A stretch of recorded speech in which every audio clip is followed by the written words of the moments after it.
આપણે બનાવી રહ્યા છીએ ખજૂર પાક. તો એના માટે ખજૂરને આપણે ઠળિયા કાઢી લીધા છે અને પોચો ખજૂર છે એટલે એને છે ને કટ કરવાની જરૂર પડે નહીં.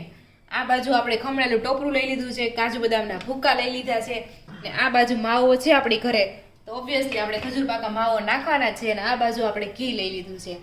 અને અત્યારે તો ખજૂર પાક બનાવવા માટે તો આપણે છે ને શું કહેવાય કઢાઈ, ગુજરાતી શું કહેવાય, ઇંગ્લિશમાં કઢાઈ કહેવાય, ગુજરાતી શું કહેવાય, બકડિયું મૂકી દીધું છે આપણે. અને હવે એમ આપણે ખજૂર પાક બનાવશું, પણ તમને આ બાજુ હાલો તમને બતાવું. પપ્પા છે ને બધું હેલ્ધી શાકભાજી લઈને આવ્યા છે. આ બધું સક્કરિયા છે પિંક કલરના, મેં પહેલી વાર પિંક કલરના જોયા, નકર તો સ્કિન કલરના આવે ને એ સક્કરિયા જોયા છે. આ સક્કરિયા મેં પહેલી વાર આ કલર છે, કેવો કલર મસ્તનો છે.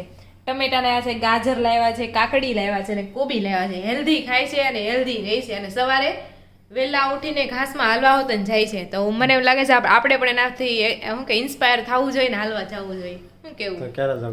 પણ સવારની નિંદર જ એટલી ઓલી લાગે ને માય ગોડ હવે નથી જવું એમ થઈ જાય.